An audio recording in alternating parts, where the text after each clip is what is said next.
Bien, ¿qué tal, queridos hermanos y amigos? Un gusto saludarlos, de encontrarnos otra vez en una nueva edición de la Escuela Sabática. Podemos ahora compartir juntos el estudio de la Biblia y en esta oportunidad estudiar el origen y la naturaleza del poder que tiene la Escritura. Y tenemos justamente hoy la compañía y la bendición de compartir el estudio con mi amigo el pastor Roberto Aranda. ¿Qué tal, Roberto? Un gusto saludarte.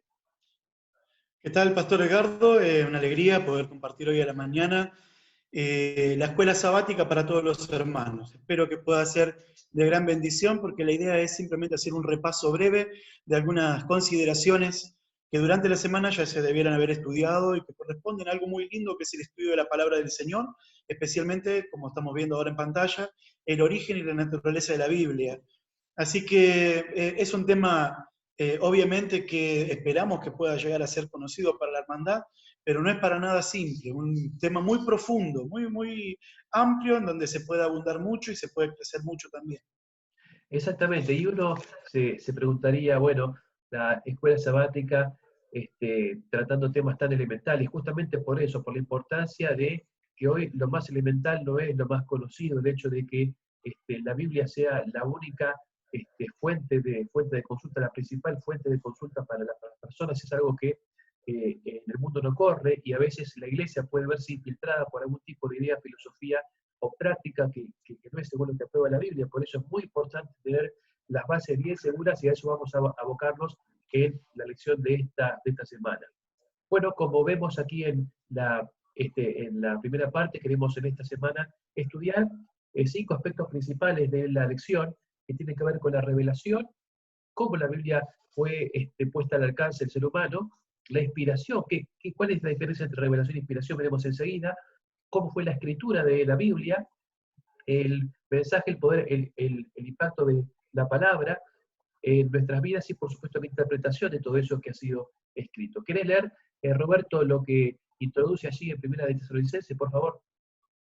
Muy bien, compartimos la lectura de lo que es entonces el versículo principal de la semana, por lo cual también nosotros sin cesar damos gracias a Dios, de que cuando recibisteis la palabra de Dios que oísteis de nosotros, la recibisteis no como palabra de hombres, sino según es en verdad, la palabra de Dios, la cual actúa en vosotros los creyentes.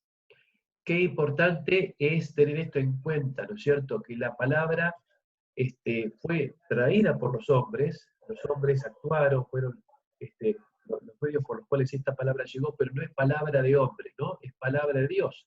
En este mundo hay muchas palabras de hombres que son filosofías, tradiciones, costumbres, pero la palabra de Dios es algo diferente. Y fíjate, Roberto, qué interesante, ¿cuál es la diferencia entre la palabra de los hombres y la palabra de Dios? Está allí en el texto, ¿no?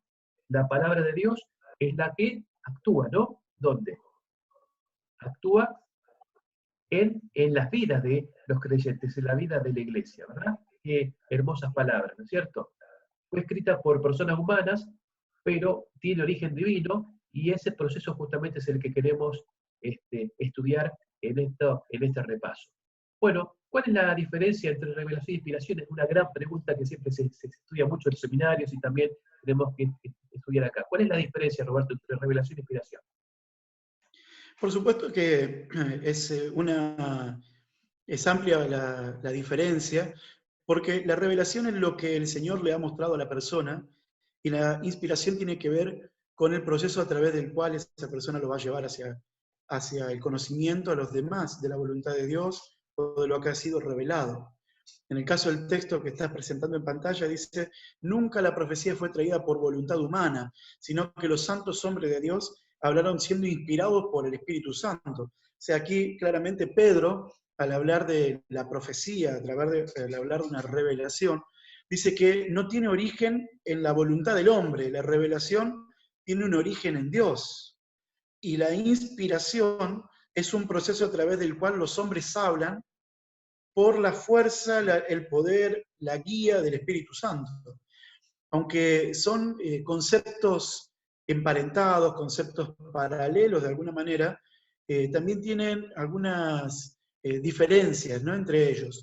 La revelación que Dios le daba al profeta podía ser a través de varias vías, a través de varios métodos, pero la inspiración que después el Espíritu Santo le daba al profeta lo invitaba al profeta a llevar esa revelación a las personas de distintos métodos también, para que lo podamos entender nosotros hoy, después de miles de años, después de haber sido escrita por esos hombres inspirados. Podemos decir entonces que la revelación tiene un sentido vertical, porque va de lo que Dios quiere manifestar al hombre, y la inspiración un sentido horizontal, en el sentido de que la capacitación que los mensajeros tienen para que ese mensaje llegue fielmente, ¿no es cierto?, al público, a la iglesia o al mundo. Puede ser así entendido. Es cierto, sería como que hay un énfasis especial en la revelación de Dios revelarse al hombre, de Dios mostrarse a la criatura. Elige algunas personas que la van a hacer, en este caso el profeta, que él va a recibir la revelación, como bien decís, Edgardo, de manera vertical, ¿no? De parte de Dios hacia ellos. Pero Dios mismo es parte también del proceso horizontal, del proceso Por supuesto, de transmisión por supuesto. de esa voluntad de Dios hacia las demás personas.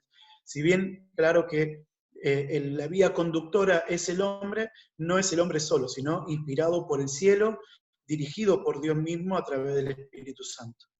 Efectivamente, el espíritu es el que habla, no son los propios pensamientos o la propia voluntad de cada autor bíblico.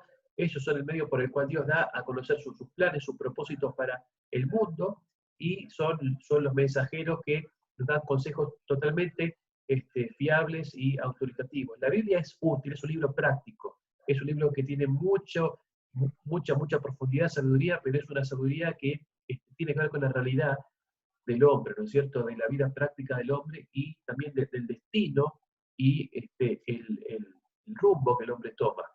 Segunda Timoteo 3:16, ¿puedes leerlo, Roberto? ¿Qué dice? En 2 Timoteo 3:16, que es útil para enseñar, para redarguir, para corregir y para instruir en justicia. Quizás este texto, Edgardo, hablaría de esa tercera parte, ¿no? Porque al principio Sí, la revelación se inicia en Dios, continúa en el profeta hacia las personas, y acá en este texto habla de la actitud con la que los que recibimos el mensaje debemos de recibirlo. Porque sí, si no queremos ser instruidos, no queremos ser enseñados, corregidos, evidentemente es ahí donde se termina el proceso de revelación de parte de Dios. No es sí. solamente una información que Dios desea enviarnos a través de esa revelación que se inicia en el cielo, sino que la función no es solamente enseñarnos, sino también a través de lo que aprendemos, corregirnos, instruirnos y, por supuesto, por sobre todo, llevarnos a la sabiduría de la salvación, Así hacernos es, ¿no es sabios cierto? para salvación. Es interesante destacar también que cuando Dios revela, muchas veces revela por visión directamente, o a veces conduce al autor bíblico a las fuentes seguras de la verdad, como en el caso de Lucas, que fue un investigador que investigó en fuentes históricas, pero fue un investigador inspirado, que él fue guiado por Dios para utilizar aquello que era seguro, confiable, y de eso poder construir un evangelio completamente este, especial para llegar a las personas. Así que no siempre esa revelación es por una visión, como fue en el caso de Daniel. A veces es la conducción de Dios hacia algo que es verdad, que es cierto, y la separación entre lo que es verdad o que es falso de esas fuentes que están disponibles, ¿verdad? Bueno, vamos a la parte justamente de la inspiración. Vemos en 2 Timoteo algo muy importante, que toda la escritura es inspirada por Dios. Ahora, hay algo interesante acá, Roberto, que vas a estar de acuerdo conmigo. La Biblia completa, solo hay un pueblo que lo observe, de Antiguo y Nuevo Testamento como tal. Fíjate vos, algunos observan solo el Antiguo Testamento, otros solo el Nuevo Testamento, otros la Biblia, pero regida o interpretada por la tradición, pero que la Biblia sea inspirada y tratada con igual respeto en el Antiguo y Nuevo Testamento, solo un pueblo hay que lo considera así, ¿no es cierto? Es verdad, Edgardo, porque muchas personas, si bien es cierto, desechan el Antiguo Testamento o el Nuevo Testamento, también hay otras que dicen, bueno, toda la Biblia es inspirada por Dios, desde la primera palabra hasta la última, pero a la hora de interpretar los textos de la Biblia, comienzan a elegir porciones que les parecen más apropiadas y desechar aquellas que no corresponden a su interpretación general de la Biblia o una interpretación que más les conviene, una interpretación más conveniente para su iglesia o para su pensamiento. Es en ese sentido de que la Biblia debe ser aceptada completamente, tanto el Antiguo Testamento como el Nuevo, tanto la parte que habla de la ley como la que habla de la gracia, tanto la que habla acerca de momentos devocionales como la que tiene que ver con instrucción. Es verdad lo que decís, Edgardo, no se encuentran en estos momentos muchas iglesias que digan toda la palabra de Dios es inspirada, incluso aquellos textos que son difíciles de comprender, que representan un desafío para quizás nuestra herencia que venimos recibiendo de doctrinal, pero la aceptan igualmente como palabra del Señor y la interpretan a la luz de lo que la misma Biblia enseña en su contexto. Es verdad, hay muy pocos pueblos y estoy feliz de saber que el pueblo adventista en este momento todavía sostiene que desde la primera palabra hasta la última, toda la Biblia es palabra de Dios. Exactamente, porque si fuera diferente, la Biblia queda incompleta y su mensaje queda cortado, parcializado y no se entiende en su sentido global, ¿verdad? Tiene que ser necesariamente así que toda la escritura sea tratada y considerada y obedecida y estudiada como palabra de Dios. La inspiración directa justamente tiene que ver con Dios hablando y el profeta recibiendo, la inspiración del pensamiento, Dios poniendo sus pensamientos en la mente del autor que lo expresa con sus mejores palabras humanas, y la inspiración selectiva es como decíamos recién, el caso de Lucas, el autor investiga y el espíritu lo guía en la selección del material de forma tal que puede separar verdad de error y encontrar las perlas de verdad esparcidas para que eso fuera el material bíblico, ¿verdad?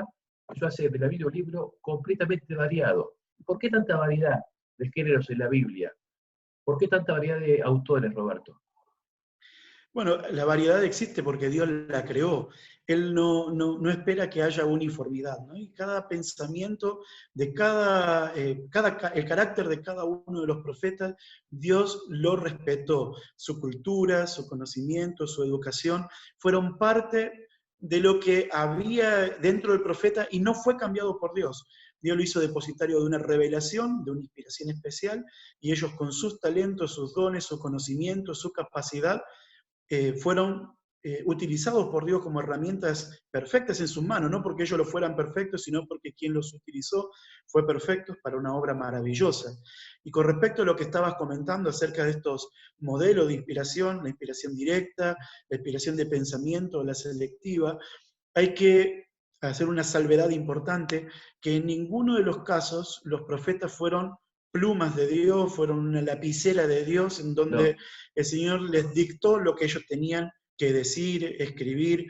Al contrario, justamente lo que estamos diciendo, la cantidad de variedad de autores bíblicos, pero al mismo tiempo la misma dirección, el mismo propósito que hay en cada uno de ellos, tanto desde el primero hasta el último, muestran que hubo una mente superior detrás de ellos, que no eliminó la individualidad de cada uno, como tampoco elimina la nuestra a la hora de llevar el mensaje del Evangelio a los que están perdidos también. exactamente, esto es una de las grandes evidencias de la inspiración de la Biblia, esa coherencia que actuó en hombres que, separados por 600 años de diferencia, o 1000 años de diferencia, o más, actuaron en forma coordinada y con una mente que estuvo detrás de cada una de esas palabras, ¿verdad? Una cita hermosa de mensajes directos dice que las escrituras fueron dadas a los hombres no una cadena continua de declaraciones ininterrumpidas, sino parte tras parte a través de generaciones sucesivas, a medida que Dios en su providencia veía una oportunidad adecuada para impresionar a los hombres en varios tiempos y en diversos lugares. Los hombres escribieron a medida que fueron movidos por el Espíritu Santo. ¿Sí? Eso es una cita muy buena que explica la historia de cómo fue compuesta la Biblia.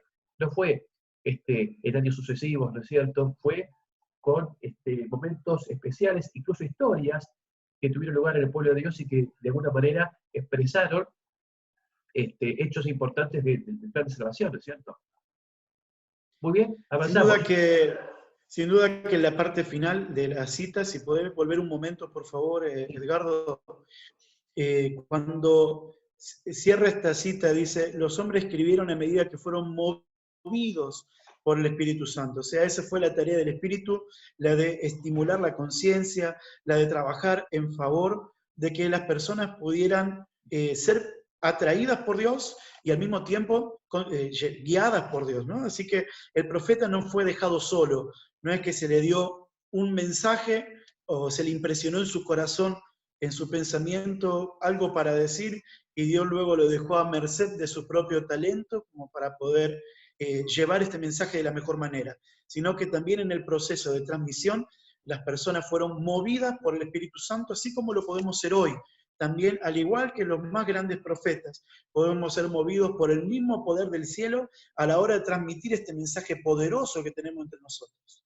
Exactamente, porque el Espíritu actúa en el predicador o en el que enseña la Biblia, ¿no es cierto? Actúa también de una forma diferente, pero realmente que también actúa, ¿no es cierto? La Biblia fue escrita, no fueron solo palabras que fueron pasando de una a otra generación. Dios quiso confiabilidad, quiso que esté escrito para que nadie altere o alterara ese mensaje.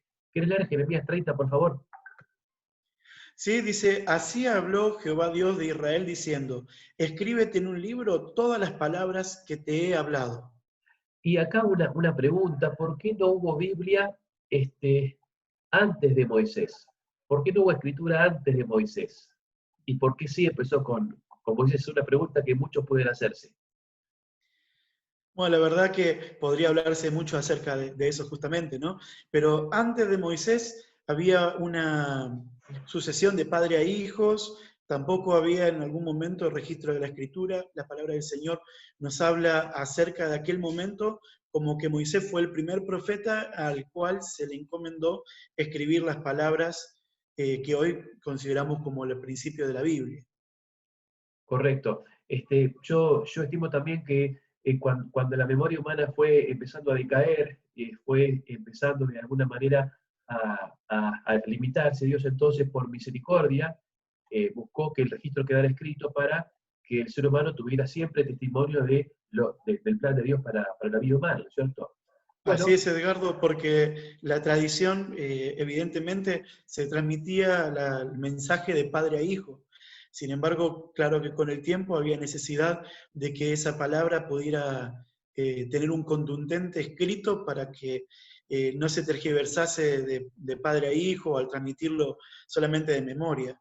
Lamentablemente la raza humana al ir decayendo no pudo, tuvo que encontrar el Señor algún método diferente y la escritura fue el método más importante que él encontró, la forma de poder transmitir este mensaje de generación a generación sin que se adulterara. así es, ¿no es cierto? Fijémonos que, aunque hoy en día hay diferentes medios audiovisuales, etcétera, pero vemos que el formato escrito es algo permanente, ¿no es cierto? El libro nunca va a desaparecer del todo, aunque hay muchos formatos hoy, pero el libro siempre será el libro, ¿verdad? Desde hace 2000 años o 3500, cuando comenzó a escribir el mensaje de escritura, hasta hoy, sabemos que lo que se lee se tarda más en olvidar, puede ser repasado, memorizado, conservado, copiado muchas veces, accesible a todos, leído en varios lugares al mismo tiempo, perdura en las generaciones, incluso los que no saben leer, pero escuchan y pueden por el oír tener fe en la palabra de Dios. Hay muchísimas ventajas y la Biblia justamente por eso nos ha sido dada escrita.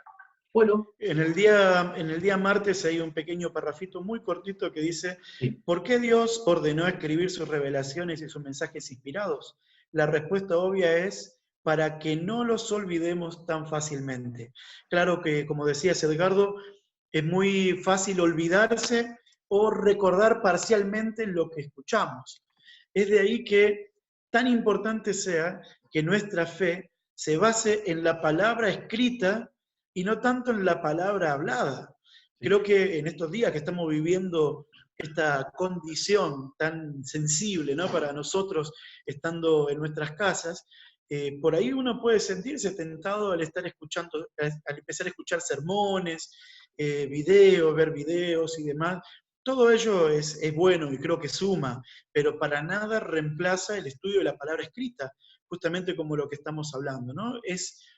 Uno puede volver a leer, releer, profundizar, escudriñar y encontrar cosas maravillosas al estudiar directamente la palabra.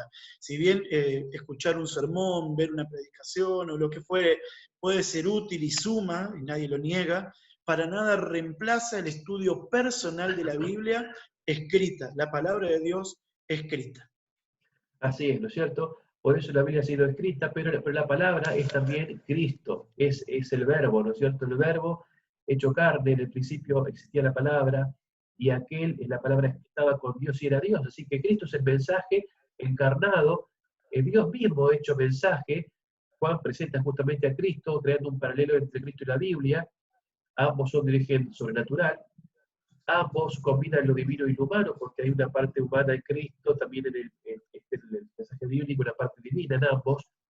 La obra de ambos abarca toda la humanidad. Ambos surgieron en un momento especial, en un momento particular, específico, en un lugar determinado de la historia, y no están condicionados por eso a un tiempo o a un lugar. Ambos descienden a nivel humano para que el mensaje sea claramente entendido. Así que la misma condescendencia que Dios tuvo al darnos el mensaje de la Biblia, la tuvo al enviarnos a Cristo. Es el mismo procedimiento que Dios ha seguido, y la Biblia podemos decir que no es una encarnación de Dios, y puede recibir nuestra adoración, pero sí da la Biblia testimonio de Cristo. No adoramos la Biblia, creemos en la Biblia, adoramos a Cristo, pero el procedimiento por el cual Cristo fue eh, eh, eh, otorgado a la raza humana es también muy parecido al proceso por el cual la Biblia vino hacia nosotros, ¿no es cierto? Así es, Edgardo. En Jesús se podía encontrar no solamente la palabra de Dios cuando Él estaba aquí en la tierra con sus discípulos, sino que ellos tenían posibilidad de entablar una relación personal. Claro. Hoy por hoy, ya que la naturaleza divino-humana de Dios también la encontramos en la palabra, es así como debemos considerar nuestro estudio de la Biblia, una relación. Creo que Sí. captó esto claramente Elena de White en la última cita del día miércoles. Dice, la Sí. Biblia es la unión divino-humana única e inseparable. Elena de White vio esto claramente cuando escribió, la Biblia, con sus verdades de origen divino expresadas en el lenguaje de los hombres, muestra una unión de lo divino y lo humano. Tal unión existía en la naturaleza de Cristo, quien era el Hijo de Dios y el Hijo del Hombre. Así se puede decir de la Biblia lo que se dijo de Cristo. Aquel verbo fue hecho carne y habitó entre nosotros, ¿no? O sea que la palabra del Señor hoy, de alguna manera, aunque no lo hace completamente, reemplaza esa naturaleza de Cristo que hoy ya no está en la tierra a través de su persona, pero sí a través de su palabra. Y podemos tener también una relación directa, sincera e íntima con Él a través de la palabra divino-humana, que comparte su propia naturaleza también. Exactamente, es interesante eso, que lo que tenemos de Dios aquí en la tierra es su palabra, ¿no es cierto? Eso es el nexo que tenemos con las cosas de Dios. Aparte sabemos como pueblo adventista que el don de profecía también ocupa un lugar muy, muy especial en el consejo de los que creemos Dios y de su plan para el fin de esta historia humana. Pero la Biblia es lo que tenemos justamente como la soga principal para la cual aferrarnos de Dios y prepararnos para el momento cuando nos venga a buscar. Ahora, este es un tema importantísimo porque Biblia hay una, pero ¿cuántas interpretaciones hay? Hay muchísimas, ¿no es cierto? Y cada cual a veces tuerce las escrituras. Eso es un peligro que Pedro atendió, y tenemos que saber cómo interpretarlas fielmente, y de eso justamente nos abocamos en este trimestre. ¿Qué leer 2 de Pedro como dice? Entendiendo primero esto, que ninguna profecía de la Escritura es de interpretación privada. O sea que la Biblia no fue escrita para una persona, fue escrita para todos. Y ninguna profecía de la Escritura es de interpretación privada, aunque no significa que no sea interpretación personal, como decíamos, ¿no? La Biblia no Claro. tiene por qué ser un libro que se interprete en grupo, sino que también es de interpretación personal. No debemos dejar de estudiar personalmente la Biblia, pasar tiempo con Dios interpretando lo que el Señor nos dice bajo las reglas de interpretación bíblica, no bajo otras reglas, porque a veces si nos sumamos a la interpretación grupal solamente, podemos correr el riesgo también de caer en errores Sí. que se trasladan de lo personal al grupo. Ahora, eso no quita lo otro, aunque la interpretación debe ser personal, la interpretación no es privada. Esto es importante porque cuando Dios quiere revelar algún mensaje, Él lo revela a toda la iglesia, no a solo a algún iluminado por acá o para allá. Por eso todo tiene que ser sometido para que la iglesia esté en su conjunto, si todos entienden lo mismo, todos avancen juntos. No hay alguien que pueda ser alguien que solamente conoce la verdad y el resto está completamente en tinieblas. Por eso el cuerpo de Cristo, Dios revela el mensaje, la palabra al cuerpo, y el cuerpo se ayuda mutuamente en la comprensión de la Biblia. La Biblia no puede ser estudiada o interpretada como otro libro cualquiera, un libro cultural o cualquier otro libro, pero la alta crítica, que surgió a fines del siglo XVIII, intentó interpretar la Biblia usando parámetros lingüísticos como cualquier libro que se hubiera dado, y hoy hay muchas reglas de interpretación que le faltan el respeto al texto de la Biblia, ¿verdad? Y que ponen al lector por sobre la Biblia o al intérprete por sobre la Biblia y no reconocen la humildad que debe tener el lector y el intérprete respecto de un libro que es muy especial, tiene una naturaleza muy diferente a cualquier otro libro. Ante todo debemos acercarnos a ella como la palabra de Dios, y esto es muy importante. Necesitamos acercarnos ¿con qué? No con Con razón fe, solamente, no con fe, por supuesto. con fe, con fe. Tenemos que acercarnos con fe, utilizando nuestra razón, nuestro entendimiento, nuestras energías, pero con fe, para que ese libro pueda actuar realmente en nuestra vida, y a través de lo que enseñamos sí podemos testificar también. Debemos dejarnos guiar por... Sí. Justamente lo que estás deslizando es muy importante, Edgardo, porque quizás uno de los errores más graves que los intérpretes de la Biblia han cometido durante mucho tiempo es tratar de interpretar la Biblia a través de métodos filosóficos, Claro. que muchas veces contienen errores enormes porque corresponden a una interpretación humana, a un modelo humano completamente perfectible. En cambio, la Biblia misma nos enseña que ella es su propio intérprete, y en la medida en que podamos ser capaces de reconocer nuestra inferioridad humana para poder interpretar el mensaje divino y entonces aceptarla tal como ella, en sus propios términos, vamos a poder ser mucho más coherentes a la hora de poder interpretar la palabra de Dios bien. La misma iglesia adventista en su primera creencia establece su respeto hacia la autoridad de la Biblia como fuente de interpretación y como intérprete de sí misma también. Así es, por esa razón siempre debemos estudiar juntos por medio de la oración. Por eso antes de comenzar a grabar hemos orado, porque esto no es una noticia del diario, no es un debate cualquiera, esto justamente es algo muy especial que tiene que ver con las cosas de Dios reveladas para el ser humano. Bueno, hay una de las creencias justamente que vos recién estabas aludiendo, de como adventistas creemos que las Sagradas Escrituras abarcan el Antiguo y Nuevo Testamento, constituyen la palabra de Dios escrita, como decíamos al comienzo, ambas en la misma autoridad, Antiguo y Nuevo Testamento, inspiradas por Dios. Los autores hablaron siendo inspirados por el Espíritu Santo, impulsados por Él. Por medio de esa palabra Dios comunica a los seres humanos el conocimiento necesario para la salvación, y esa escritura es la revelación suprema, autoritativa e infalible de la voluntad divina, norma de carácter, criterio para evaluar la experiencia, la revelación definitiva de las doctrinas, un registro fidedigno de los actos de Dios realizados en el curso de la historia. Todo eso y mucho más es justamente lo que la Biblia representa para los que creemos en la Biblia, ¿no es cierto? En todo el mensaje bíblico, que es muy importante. Y acá llegamos a la última cita. Te pido, Roberto, si la quieres leer, por favor. ¿O no? El conocimiento de la verdad depende no tanto de la fuerza intelectual como de la pureza de propósito, la sencillez de una fe ferviente y confiada. Los ángeles de Dios se acercan a los que con humildad de corazón buscan la dirección divina. Se les da el Espíritu Santo para abrirles los ricos tesoros de la verdad. La verdad que una cita maravillosa, ¿no? Donde nos muestra que Dios está al comienzo, en el proceso y al finalizar la revelación de la palabra de Dios. Dejar a Dios a un lado para interpretarla, para leerla, o utilizar justamente la palabra de Dios solo para conocer la historia bíblica o para fundamentar un punto en el que quiero hacerme fuerte, correspondería a expulsar al protagonista de la Biblia de su interpretación. Por eso muchos han caído en el error al tratar de de contextos bíblicos, fundamentar doctrinas personales o incluso cosas que no quieren cambiar, rechazando algunos textos inconvenientes para la interpretación de su propia verdad.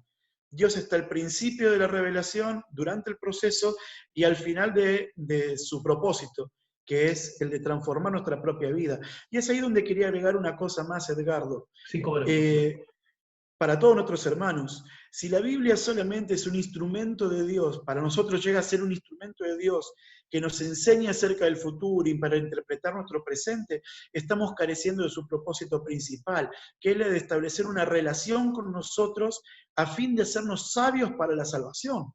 Dios nos permitió que tengamos la palabra hasta aquí, hasta este tiempo, y cuidó de ella para que pudiéramos justamente establecer una relación personal con Él.